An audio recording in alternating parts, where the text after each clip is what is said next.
అటువంటి వ్యక్తి ఆయన సంతకం పెట్టి ఈ స్టేట్మెంట్ని ఇవ్వటం జరిగింది. ఈ స్టేట్మెంట్లో క్లియర్గా చెప్పడం జరిగింది. ఏమి అంటే ఈ లక్ష్మీ బాలాజీ స్టోన్ క్రషర్స్ దీనికి ఈ యాజమానికి నాకు ఎటువంటి బంధుత్వం లేదు, ఎటువంటి బిజినెస్ పరంగా ఏమీ లేదు, నాకు ఎటువంటి ఇది లేదు. ఈ బాలాజీ స్టోన్ క్రషర్స్ అనే ఆయన మీదకి ఏం చేశారనేది క్లియర్గా చెప్పుంది. 2021లో ఆగస్టు 24వ తారీఖున 2021లో మీ వైపు నుంచి మీరు ఒక కంప్లైంట్ని వీళ్ళ పైన మీరు మూవ్ చేయడం జరిగింది. ఏమని మూవ్ చేశారు? మీ స్వహస్తాలతో మీరే మూవ్ చేశారు. నేను మూవ్ చేసింది కాదు. ఇదేదో 2024 అధికారంలోకి వచ్చిన తర్వాత చేసింది కాదు. ఇది మీరు కంప్లైంట్ పెట్టడం జరిగింది. ఈ లక్ష్మీ బాలాజీ స్టోన్ క్రషర్స్లో చాలా అక్రమం జరుగుతూ ఉంది, దీని మీద ఫైన్ వేయండి అని చెప్పి మీరు కంప్లైంట్ పెట్టారు. కంప్లైంట్ పెట్టిన దాని మీద జాషువా గారు దీని మీద ఇది చిన్న విషయం కదా అని చెప్పి యాక్ట్ చేయలేదు. యాక్ట్ చేయకపోతే మీరేం చేశారు? మీరు తిరగని ఆఫీస్ లేదు, ప్రతి ఆఫీస్ దగ్గరికి వెళ్ళారు, ఆయనకి ఫోన్ చేయించారు. మీరు బాలినేని శ్రీనివాసరెడ్డి గారి దగ్గరికి వెళ్ళలేదు. మీరు ఈ విషయం పైన బాలినేని శ్రీనివాసరెడ్డి గారి దగ్గరికి మాధవరెడ్డి అనే సాక్షి జర్నలిస్ట్ని తీసుకొని మీరు వెళ్ళి ఒక ఎమ్మెల్యే ఫోన్ చేస్తే ఎస్పీ గారు మీరు ఎందుకు యాక్ట్ చేయరు అని చెప్పి మీరు ఫోన్ చేయించి అడిగించలేదు? అడిగించారు. మీరు దీని గురించి అడిగించారు.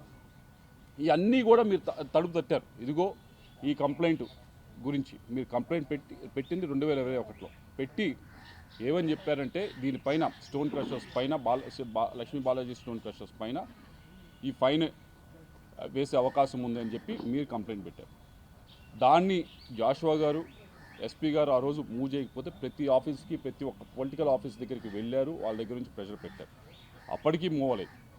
అప్పటికీ మూవ్ అవ్వకపోతే మీరు ఇంకా గట్టిగా ప్రెషర్ పెట్టేటప్పటికి జాషువా గారు ఏం చేశారంటే అప్పుడున్న ఎస్పీ గారు ఏం చేశారంటే దీన్ని మా దగ్గర ఆ రోజు ఏదైతే ఆయన హెడ్ చేస్తూ ఉన్నారో దాంట్లో ఉన్న ఆఫీస్లో మా దగ్గర సరిపడా దీన్ని అసెస్ చేయడానికి మనుషులు లేరు, విజిలెన్స్ దగ్గర సరిపడా మనుషులు లేరు అని చెప్పి ఏడీ మైన్స్కి ఇదిగోండి ఇది వెరిఫై చేయండి, ఎమ్మెల్యే గారు ఆ రోజున్న ఎమ్మెల్యే గారు కంప్లైంట్ ఇచ్చారు, వెరిఫై చేయండి అని చెప్పి ఇవ్వటం జరిగింది.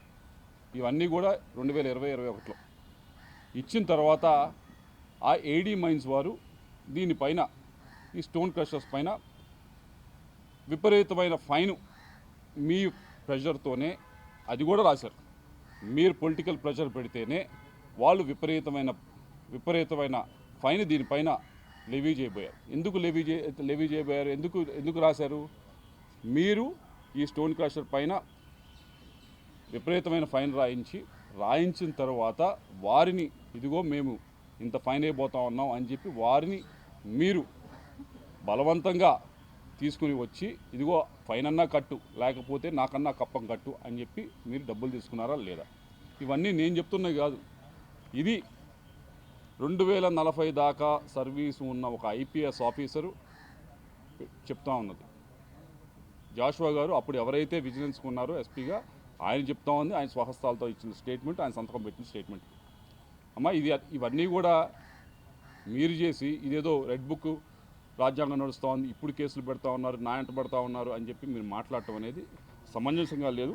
కాబట్టి మీ వల్ల ఒక ఆఫీసర్ని మీరు ఇబ్బంది పెడతా ఉన్నారు. మీ వల్ల వీళ్ళనే కాదు ఏడీ మైన్స్ కానీ అప్పుడున్న ప్రతి ఒక్క ఆఫీసర్ని కూడా మీ స్వార్థం కోసం వీరందరినీ కూడా ఇబ్బంది పెడతా ఉన్నారు.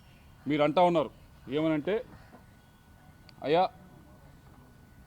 నా పైన అనవసరంగా కేసులు పెడతా ఉన్నారు. అది మీ పైన ఎవరు అనవసరంగా కేసులు పెట్టలేదు, మీరు డబ్బులు తీసుకున్నారు కాబట్టి మీరు డబ్బులు తీసుకున్నారని చెప్పి ఎవరైతే డబ్బులు ఇచ్చారో ఆ స్టోన్ క్రషర్ మేము 2 కోట్లు 2.5 కోట్ల దాకా ఇచ్చాము. మా దగ్గర బలవంతంగా తీసుకుంది, మా దగ్గర ఏమీ లేకపోయినా కానీ మా మీద ఒక కేసు పెట్టి బరాయించి ఒక ఇన్వెస్టిగేషన్ చేయించి దాని మీద ఒక ఫైన్ లాగా వేయించి మమ్మల్ని భయపెట్టి బెదిరించి మా దగ్గర డబ్బులు లాక్కుంది అని చెప్పి వాళ్ళు స్టోన్ క్రషర్స్ వాళ్ళు కేసు పెట్టారు. వారికి నాకు సంబంధం లేదు. ఆ పెట్టిన కేసుకి జాషువా అనే వ్యక్తి ఇది జరిగింది అని నారేషన్ క్లియర్గా చెప్పారు. ఆ రోజున్న ఎస్పీ క్లియర్గా చెప్పారు. నా మీద కూడా చాలా ప్రెషర్ పెట్టారు, పొలిటికల్ ప్రెషర్ పెట్టి నన్ను యాక్ట్ చేయమంటే నేను వెళ్ళి యాక్ట్ చేయాల్సి వచ్చింది అని చెప్పి ఆయన కూడా క్లియర్ స్టేట్మెంట్. ఇన్ని స్టేట్మెంట్లు ఉన్న తర్వాత నేను చేయించానని చెప్పడం చాలా విడ్డూరంగా ఉంది. కాబట్టి ఇంతకంటే ప్రూఫ్ లేదు. ఇది దయచేసి మీడియా వాళ్ళకి ఇస్తాను, మీరు చూసుకోండి. ఇందాక చెప్పాను, ఈ మొత్తం వ్యవహారాన్ని ఏదైతే క్యారెక్టర్ అసాసినేషన్ కానీ టాపిక్ డివర్షన్ కానీ ఇవన్నీ కూడా మీకు ఎవరో బ్రీఫ్ చేస్తూ ఉన్నారు. నేను వారికి చెప్తా ఉన్నా, నేను 2024 జనవరిలో నేను రిజైన్ చేసి బయటకు వచ్చాను. ఆ రోజు నుంచి ఇప్పటిదాకా నేను ఏ ఒక్క వ్యక్తి గురించి కానీ బయట కానీ మీడియా ముఖంగా కానీ పబ్లిక్లో ఎలక్షన్స్ టైంలో కానీ ఎలక్షన్స్ అయిపోయిన తర్వాత కానీ ప్రైవేట్గా కానీ ఎక్కడా కూడా నేను ఏ వ్యక్తి గురించి మాట్లాడింది లేదు. ఏ వ్యక్తి గురించి తప్పుగా ఎవరి దగ్గర మాట్లాడింది లేదు. కానీ ఈరోజు ఎవరైతే మీరు వెనకమాల నుంచి మాట్లాడిస్తూ ఉన్నారో, ఎవరైతే మీకు ఈ టాపిక్ డైవర్షను క్యారెక్టర్ అసాసినేషన్కి ట్రై చేస్తూ ఉన్నారో, నేను వారికి చెప్తా ఉన్నా, ఇప్పటిదాకా నేను రిస్ట్రైన్గానే ఉన్నాను, నేను ఎక్కడ మాట్లాడలేదు. కానీ ఈ రోజు నుంచి నాకు కూడా ప్లాట్ఫామ్స్ ఉంటాయి, నేను మాట్లాడే అవకాశం వస్తుంది, నాకు చాలా అవెన్యూస్ ఉంటాయి. వచ్చిన అవకాశంలో వచ్చిన ప్రతి ప్లాట్ఫామ్ మీద వచ్చిన ప్రతి అవెన్యూలో కూడా నేను మిగతా వాళ్ళలాగా ఏదో బూతులు తిట్టే కార్యక్రమం నా వల్ల కాదు, నాకు చేత కాదు. లేకపోతే మిగతా వాళ్ళలాగా ఈవిడ చెప్పినట్లు నిన్న అబద్ధాలు చెప్పడం అనేది నాకు చేత కాదు. నేను నిజమే చెప్తాను, ఏదైతే ఉందో ఆ ఫ్యాక్ట్స్ మొత్తం మేము బయటికి చెప్తాను. ఈ విషయమే కాదు, చాలా విషయాల గురించి మాట్లాడతాను, పేరులతో సహా తీసుకొని మాట్లాడతాను. ఇది ఎంత దూరం వెళ్తుందో చూసుకున్నాం. మీ అందరికీ చెప్పేది ఒకటే, మీ వెనకమాల ఎవరైతే ఉండి మాట్లాడుతున్నారో వాళ్ళు చెప్పేది ఒకటే, మీరే మొదలుపెట్టారు, ఇప్పుడు దీన్ని మేము ముందు తీసుకెళ్తాం. తప్పకుండా దీనికి తగిన విధంగా సరైన సమయంలో తప్పకుండా వచ్చిన అవకాశాన్ని ప్రతి ఒక్కటి ఉపయోగించుకొని పేరులు తీసుకుని కూడా మాట్లాడతారని చెప్పి మీ అందరికీ కూడా తెలియజేస్తాం.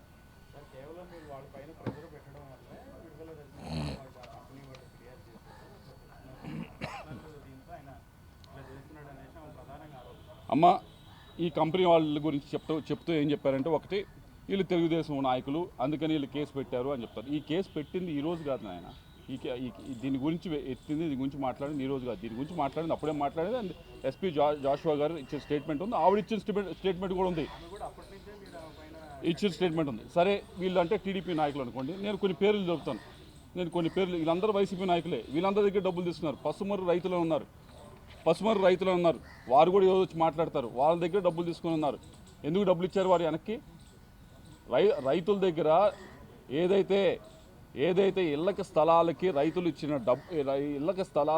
స్థలాలకి ఇచ్చిన భూమికి ఏదైతే గవర్నమెంట్ వైపు నుంచి డబ్బులు ఇస్తారో దాంట్లో నువ్వు పర్సంటేజ్ తీసుకున్నావా లేదా? నేను గట్టిగా మాట్లాడిన తర్వాత డబ్బులు వెనక్కి ఇచ్చావా లేదా? అది ఎవరు? అది టీడీపీ నాయకులా? అది ఎవరు? మరి ఎవరి దగ్గర డబ్బులు తీసుకుంది? మరి పోతారం భాష అనే వ్యక్తి ఈయన దగ్గర డబ్బులు తీసుకున్నారు, ఇప్పటిదాకా ఇవ్వలేదు. శంకర్రావు ఎంపీపీగా ఉన్నాడు, ఈయన దగ్గర డబ్బులు తీసుకున్నారు, ఇప్పటిదాకా ఇవ్వలేదు. జెడ్పీటీసీగా ఉన్నాడు ముక్తావాస్ అనే వ్యక్తి, ఈయన దగ్గర డబ్బులు తీసుకున్నారు, ఇవ్వలేదు.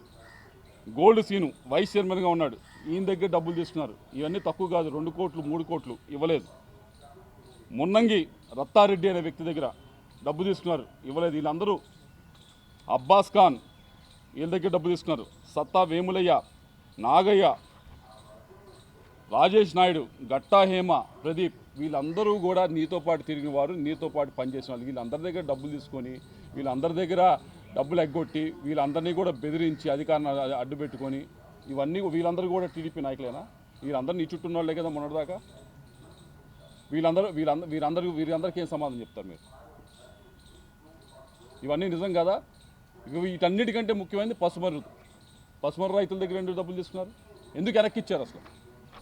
ఇంకొకటి, మీరు నిజంగా డబ్బులు తీసుకోపోయి ఉంటే నా దగ్గరికి 10 రోజుల క్రితం ఒక వ్యక్తిని ఎందుకు పంపించారు? ఈ కేసు ఆపండి, మేము ఎవరికైతే వారికి స్టోన్ క్రషర్స్ ఉన్నారో వారికి డబ్బులు ఇస్తాము అని చెప్పి మా దగ్గరికి ఎందుకు వ్యక్తిని పంపించారు? ఎందుకు పంపించారు? అప్పటికీ చెప్పారు. ఆ మధ్యవర్తిని పంపించి చెప్పడం కూడా ఏం చెప్పారంటే, మేము గుంటూరులో కౌన్సిలర్ ఉన్నాడు, ఆ వ్యక్తి దగ్గర దుర్గారావు అనే కౌన్సిలర్ ఎవరు ఉన్నారు, ఆ వ్యక్తి దగ్గరే మేము ఇవ్వాల్సిన డబ్బులు మేము పెడతాము, ఈ కేసు వెనక్కి తీసుకోండి, తీసుకుంటే కనుక మేము ఈ డబ్బులు ఇచ్చేస్తామని చెప్పి. మరి మీరు తప్పు చేయనప్పుడు ఇవన్నీ ఎందుకు చేశారు? ఇది చేయలేదని చెప్పండి. మీరు మనిషిని పంపించలేదు, మధ్యవర్తిని పంపించలేదని చెప్పండి. ఇవన్నీ ఒక తప్పు తర్వాత మీరు చేసి దానిపైన వాళ్ళు స్టోన్ క్రషర్స్ వాళ్ళు వెళ్ళారు, పోలీసులు కేసు పెట్టారు, దాన్ని ముందుకు తీసుకువెళ్తా ఉన్నారు. తీసుకువెళ్తా ఉంటే ఇదేదో మేము రెడ్ బుక్ రాజ్యాంగం